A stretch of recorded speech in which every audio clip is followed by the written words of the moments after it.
bom dia e bem-vindos a mais um Mercados em Ação do Jornal Económico. No programa de hoje vamos analisar o rumo das políticas monetárias, tanto na zona euro como nos Estados Unidos, e as decisões mais recentes do BCE e da Reserva Federal Norte-Americana. Como sempre, vamos ter os números e gráficos do Marco Silva. O nosso convidado de hoje é Pedro Assunção, é Chief Intelligence Officer da Forced Finance.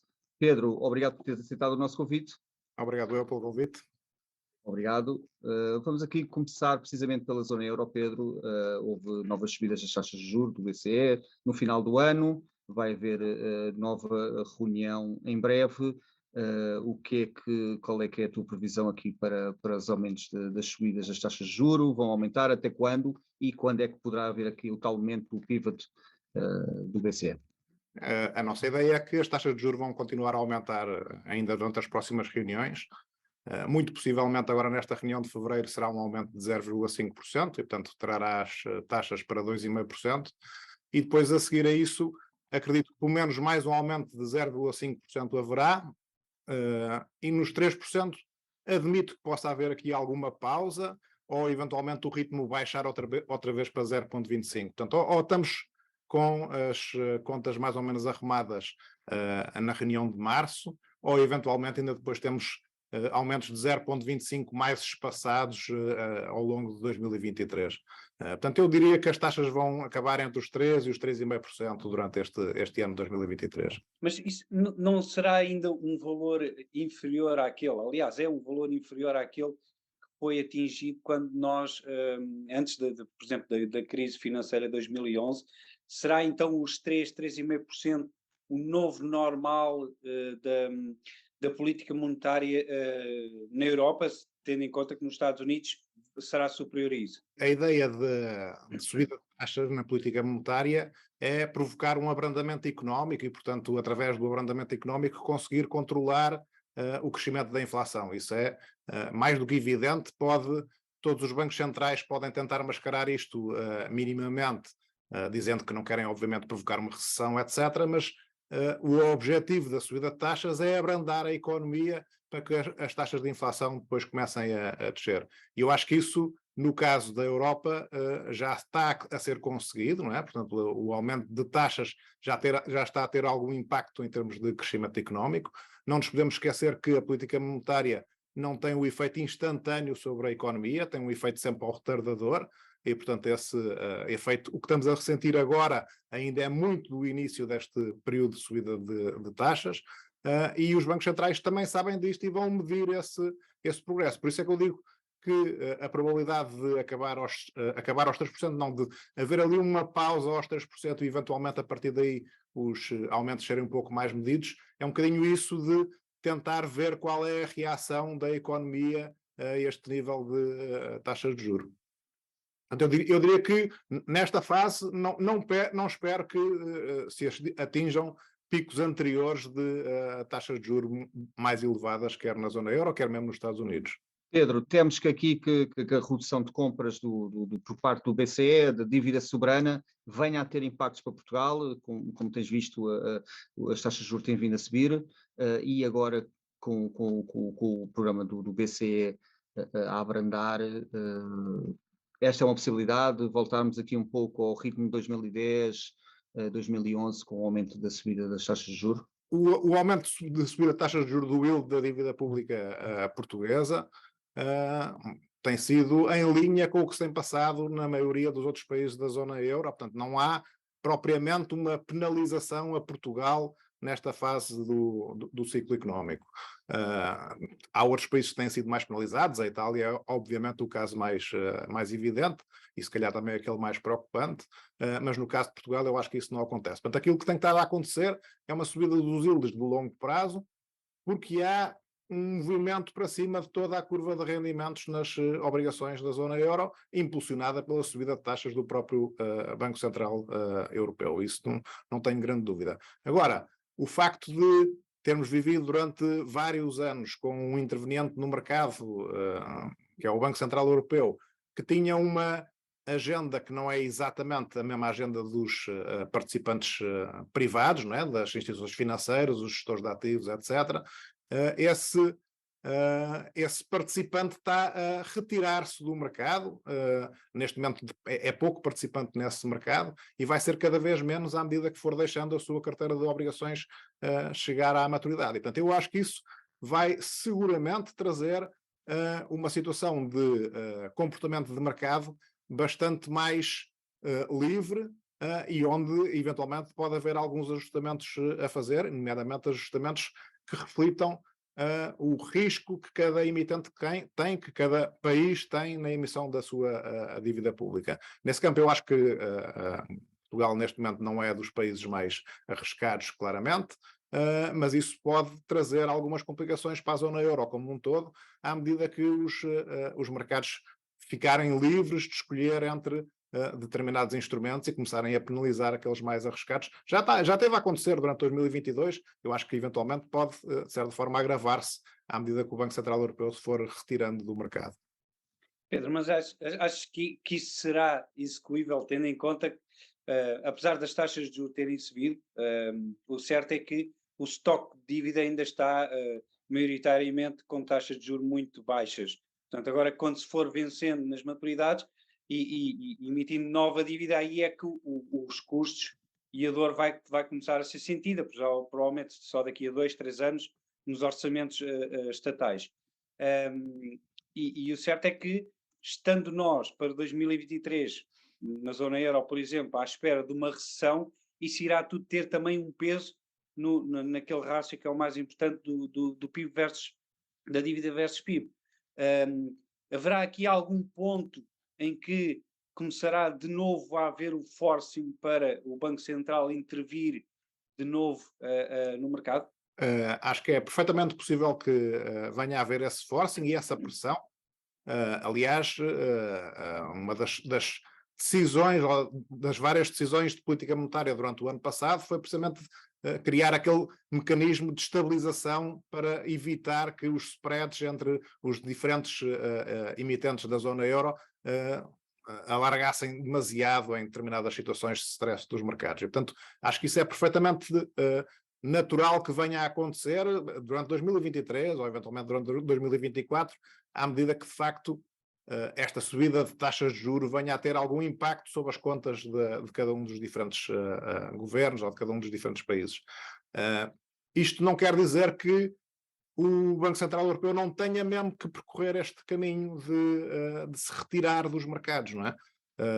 É reconhecidamente negativo para as economias que o mercado não seja livre de estabelecer os seus preços e de alocar o capital de forma mais eficiente. Portanto, isso a médio prazo não tenho dúvida nenhuma que vai ser uma necessidade para a própria sustentabilidade do modelo da zona euro. Agora, durante os próximos anos vai haver ocasiões em que seguramente vai haver algum tipo de intervenção e portanto, vai-se tentar que esse processo de adaptação não seja uma coisa demasiado brusca, porque isso também seria perigoso para a própria zona euro.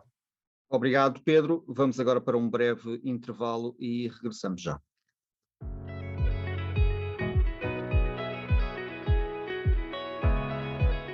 Bem-vindos de volta à segunda parte do Mercados em Ação. Vamos começar, como habitualmente, com os mapas e gráficos da semana, com o Marco Silva, onde vamos ter em destaque os setores financeiro, tecnológico e mineiro, e também destaque para a Bolsa Chinesa, o ouro, o cobre, o euro-dólar e também o Nasdaq. Marco? Obrigado, André. A semana passada, apesar de ter sido uma semana com menor movimento em Wall Street, no entanto, em termos de volume, mas teve bastantes pontos de interesse. E podemos ver aqui, desde logo, no mapa do mercado, o setor financeiro continuou a ter uma prestação bastante interessante, não só a banca, mas também os serviços de crédito, nomeadamente Visa, Mastercard e American Express.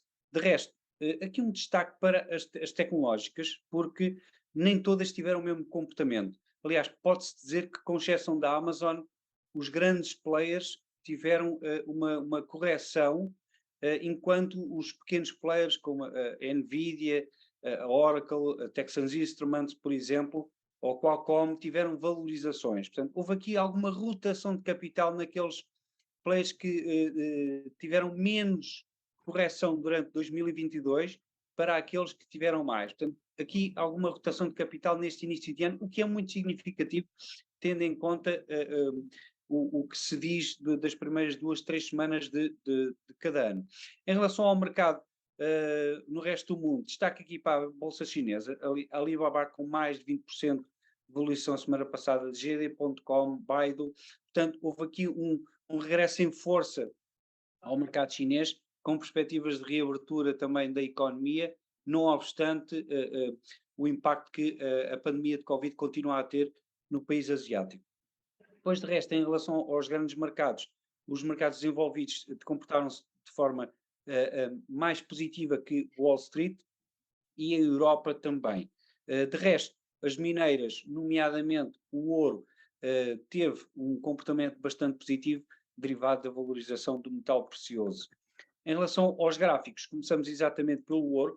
O ouro que andou a testar aqui esta linha de tendência que foi quebrada e, portanto, e agora tem uma perspectiva de subida bastante mais significativa, que poderá levar o ouro aqui mais ou menos para os 1920 dólares por onça, ou um pouco mais. Mas é de realçar que esta resistência, aliás, este suporte que foi testado e foi aguentado, é muito significativo para o ouro. Portanto, o ouro poderá ter aqui algum espaço para continuar a subir.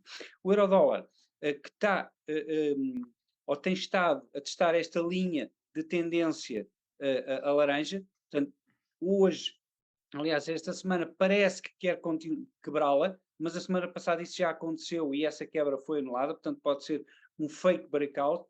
Vamos ver o que irá acontecer caso seja validada esta quebra que está a acontecer. Por exemplo, esta segunda-feira é de realçar que poderemos ter aqui uma valorização mais expressiva do euro-dólar. Depois, o cobre que também tem estado a testar uma linha de tendência. Reparem aqui 3 testes, esta linha de tendência, isto é barras diárias. Na sexta-feira quebrou em alta e fechou em alta, portanto está a iniciar a semana com uma valorização e poderemos atingir aqui os 440 dólares no cobre nas próximas semanas. Por fim, o Nasdaq tem estado aqui a fazer uma pausa na correção com estas barras semanais vermelhas, sempre a fechar acima dos mínimos da semana, mas no entanto o Stochastic, que é este indicador técnico que está aqui em baixo, dá indícios que a queda poderá continuar.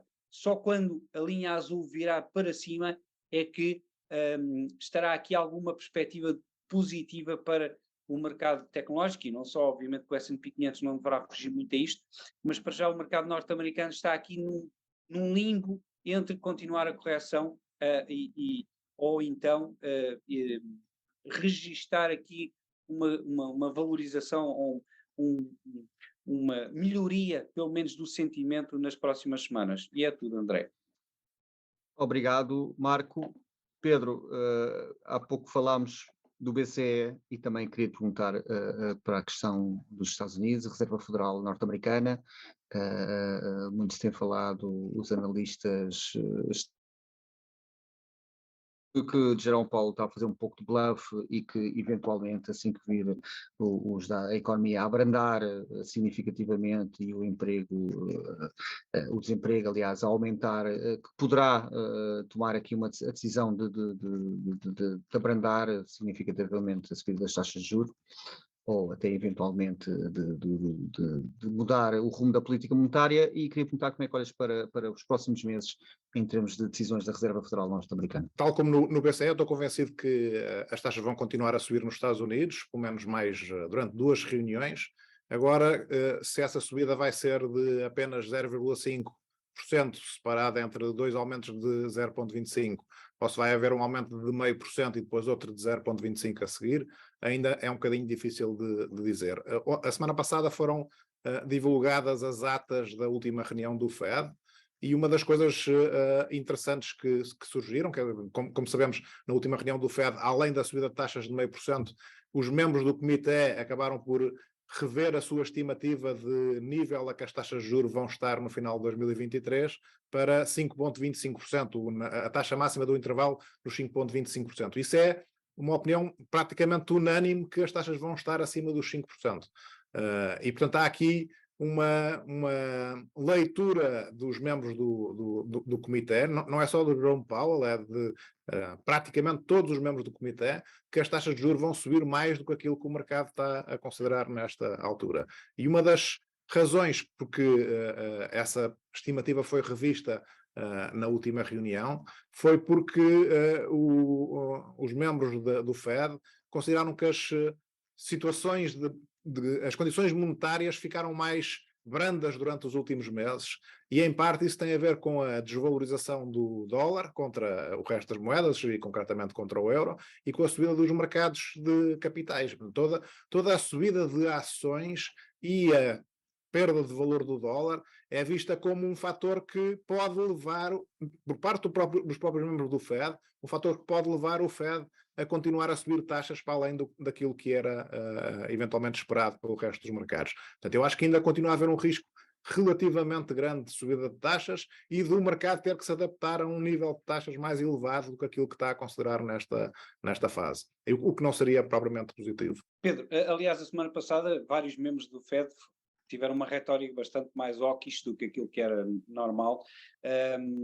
E lanço duas perguntas. Primeiro, acho que a taxa terminal, a taxa máxima, irá superar os 5%, que é algo que para já tem havido aqui uma dualidade de critérios. Ora, semana sim, pensam que não, ora, semana não, pensam que não vai atingir mais que 5%, tendo em conta os dados.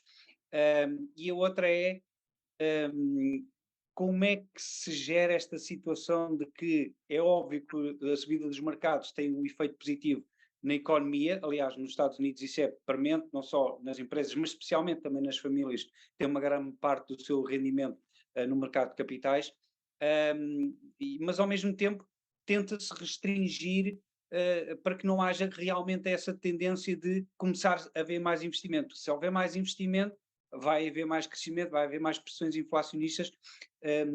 Como é que o Fed conseguirá jogar isto? Será que teremos aqui algum momento em que o Banco Central irá assustar de novo os mercados e iremos ter aqui mais alguma correção? Acho que isso é perfeitamente possível e de facto, o Fed está numa encruzilhada, não é? Continua com uma taxa de inflação demasiado alta, apesar dos números mais recentes terem sido bastante positivos e o número que se espera esta semana também se esperar que seja positivo, ou seja, positivo no sentido de a taxa de inflação continuar a baixar. Apesar disso, eu acho que é difícil prever que a taxa de inflação se aproxime sequer de um nível razoável durante este ano e passe para os 2%, por exemplo. Portanto, a taxa vai muito possivelmente manter-se acima de 3% durante o ano todo e acho que o contexto em que estávamos a viver durante os últimos 20 ou 30 anos de deflação é um contexto que já passou e, portanto, não vamos ter uma economia globalmente com taxas de inflação praticamente nulas ou negativas, vamos ter uma economia globalmente com taxas de inflação positivas e sustentadamente mais positivas do que tivemos durante os últimos tempos.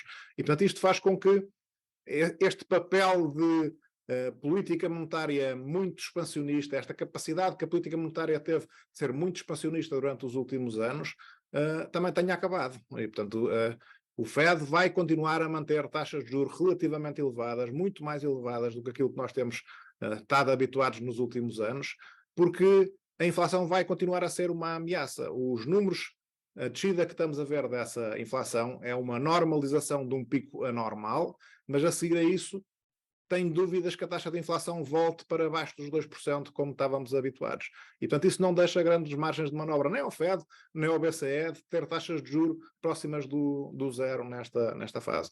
Agora, se a realização deste facto assustar os mercados, então ainda vamos ter aqui alguns problemas durante este ano. O mercado, neste momento, o mercado de futuros nos Estados Unidos, estima que as taxas de juros do Fed atinjam os 5% agora em março e depois comecem a descer a seguir ao verão. E isso parece-me que está completamente contra tudo aquilo que o Fed tem vindo a dizer durante os últimos meses, de persistência, de insistir no combate à inflação para trazer a inflação para um nível normal. Portanto, isso é o raciocínio, a descida de taxas seria o raciocínio que se fazia há uns anos atrás, que era os mercados caem, a economia abranda um bocado, o Fed já pode começar a baixar taxas. E eu acho que a leitura passou a ser um bocadinho de se a inflação é uma ameaça real e é uma ameaça mais persistente do que foi nos últimos anos, esse movimento de salvamento por parte dos bancos centrais não vai acontecer tão cedo. E, portanto, vamos continuar com taxas bastante elevadas e eu aposto que não haverá um corte de taxas durante o ano de 2023. Obrigado, Pedro. Vamos para outro breve intervalo e regressamos já.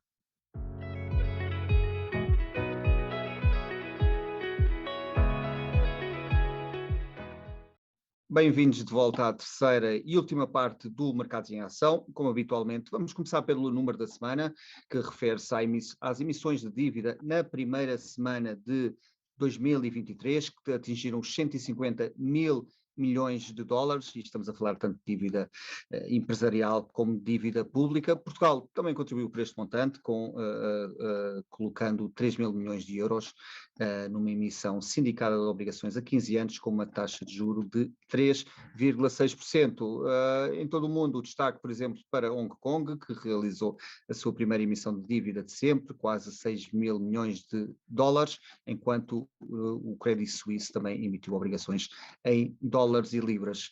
Marco, vamos olhar agora para a personalidade da semana. O que é que tens para nós? Sim, esta semana destaco Elon Musk, que poderá esta semana eventualmente entrar em cena de novo, porque como temos visto pelo comportamento da Tesla, tem havido aqui bastante pessimismo em relação à empresa, depois de toda aquela do ruído à volta do Twitter, que também castigou as ações da fabricante dos veículos elétricos. A Tesla neste momento está com um pouco mais de um quarto do valor que atingiu nos máximos, e Elon Musk tem que aparecer e fazer aqui um golpe de asa, como costuma fazer, para tentar reverter a posição, tendo em conta que, obviamente, que isto é a capitalização da empresa no mercado é extremamente importante para ele, e, portanto, poderemos ter aqui um reaparecimento de Elon Musk nas próximas semanas, para estancar esta hemorragia que está a existir neste momento nos títulos. Obrigado, Marco. Pedro, aproveitando aqui a deixa do Marco Silva, como é que olhas aqui para a situação da Tesla, que é uma grande empresa muito promissora, mas que efetivamente, como se tem visto também pelas reações dos próprios acionistas da Tesla, que estão enfurecidos com Elon Musk e com o tempo despendido no Twitter, como é que olhas para esta aventura? Tem havido falta de atenção de Musk com a Tesla? Deveria haver maior atenção? Como é que deveria haver aqui um foco, um maior chip de Musk de novo na Tesla, que é aparentemente aqui uma fonte de crescimento para o futuro e uma empresa com grande futuro?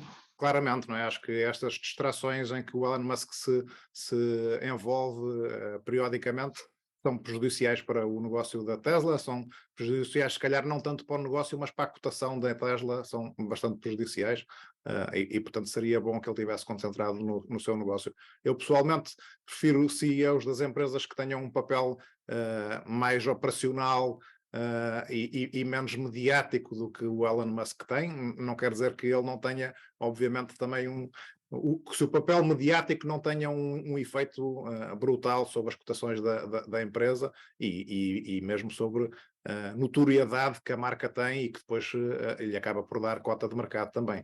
Mas sim, concordo que seria bastante melhor ele estar mais envolvido no negócio do dia-a-dia do que propriamente estar distraído noutros assuntos. Pedro, mas aqui 2 pontos. Primeiro, a venda que ele fez, que foi bastante significativa de ações, também castigou fortemente a perspectiva dos investidores, não? Até porque, e essa venda deriva da aventura dele no Twitter. E a segunda eles apanhou um pouco, ou ele aprendeu um pouco daquilo que Steve Jobs fez, que era o mediatismo. E aliás foi Steve Jobs com o seu mediatismo que também trouxe a Apple depois à tona, não é? Será que ele irá ter o mesmo sucesso? Obviamente que as duas coisas estão ligadas, ou seja, a necessidade que ele teve de vender uma parte da participação na Tesla está ligada com a necessidade que teve de financiar a aquisição do Twitter, e acho que na realidade isso comprova que o Twitter foi mais prejudicial do que meramente uma distração. Eu estou convencido que se ele tivesse conseguido juridicamente livrar-se da oferta que fez sobre o Twitter, tinha-se livrado antes de ter que realizar a oferta propriamente dita, não é? Acabar por ter que lançar a OPA como lançou, e nesse cenário claramente estaríamos numa situação diferente do ponto de vista de cotações da Tesla e dessa reação que os acionistas têm com o Elon Musk neste momento. Isso não tenho dúvida nenhuma. Sobre as parecenças dele com Steve Jobs ou não, eu acho que Steve Jobs teve um mérito enorme de estar muito dedicado à Apple, quando voltou para a Apple, estar 100% dedicado à Apple durante aquele período todo. Era uma figura altamente mediática e aquelas apresentações de produtos e de software eram um show em si próprio, não é? E isso beneficiou brutalmente a Apple. A Apple tem, no entanto, uma coisa que eu acho que se calhar a Tesla não tem ao mesmo nível, que é uma qualidade do produto absolutamente exemplar a nível mundial, e eu acho que isso não é 100% verdade no caso da Tesla. Não vejo assim tanta diferença entre o produto da Tesla e o produto de muitos outros fabricantes automóveis. Mas há uma diferença gigante em termos de valorização de uma empresa, da Tesla e dos outros fabricantes automóveis. Portanto, isso é ainda um mistério que está por resolver, e que sempre que o Elon Musk se afasta da Tesla por algum motivo, penaliza as cotações, evidentemente. Pedro, olhando aqui para o caso da China, um país muito importante e que aqui todos os holofotes estão virados para a China neste momento e durante este ano, com certeza. Aqui este fim de semana houve aqui mais um pilar da estratégia Covid-0 que caiu, com a suspensão das quarentenas obrigatórias que marcavam aqui as viagens dos cidadãos chineses. Ao mesmo tempo, o Banco Central da China também está confiante no regresso do crescimento económico normal, digamos assim, para breve. Queria perguntar se isto são boas notícias para a China e, enfim, talvez para o mundo, com maior crescimento e uma maior disponibilidade económica e industrial da China. O que é que esperas da economia chinesa para este ano? Indiscutivelmente são boas notícias. Eu acho que é evidente que a política de Covid-0 estava a ser muito prejudicial para o crescimento da economia chinesa e, na prática, depois prejudicial para o resto da economia mundial. E, portanto, o abandono dessa política acho que é um passo bastante positivo. O abandono um bocado precipitado, como parece que está a acontecer, vamos ver que consequências é que traz no curto prazo, porque está a haver uma explosão de infecções na China, nós não sabemos, muito possivelmente, da história à metade, não é? E, portanto, o cenário no terreno é capaz de ser bastante mais problemático do que aquilo que nos é passado. E isso, obviamente, pode ter problemas de saúde pública, pode eventualmente até ter algum problema político na China, apesar da população estar claramente a favor do levantamento dessas restrições. Agora, se conseguimos ultrapassar esta fase de curto prazo com esta explosão de infecções e a população ganhar uma imunidade mais naturalmente e eventualmente aumentar o número de vacinações, etc., e a economia voltar a um ritmo normal, isso é um fator que é indiscutivelmente muito positivo para os mercados financeiros, para o mercado acionista chinês e para a economia mundial como um todo. Há um problema que a mim me preocupa e que foi o fator negativo para as ações chinesas durante 2020 e 2021, foi a intervenção brutal do governo chinês sobre as grandes empresas chinesas e sobre todos os modelos de negócio que estavam a ter muito sucesso na China, e uma intervenção que é sobretudo ideológica e cuja ideologia foi reforçada durante o último congresso do Partido Comunista Chinês, e portanto esse risco não desapareceu, não é? Neste momento estamos a viver os benefícios desta abertura, mas acho que ainda continua um risco político bastante significativo na China e que pode vir a prejudicar-nos um pouco mais tarde. Pedro, então, lanço mais duas perguntas. A primeira é, o ressurgimento da economia chinesa poderá agudizar os receios que, com a inflação a nível global, tendo em conta que a China a crescer menos, desde logo no petróleo, mas não só, ameniza o crescimento da inflação. E isso poderá ser não direi um cisne negro, um evento cisne negro, mas poderá ser uma complicação para este ano. E a segunda é, existem ainda muitos receios e problemas relativamente à questão das empresas chinesas cotadas em Nova Iorque poderem fazer o delist.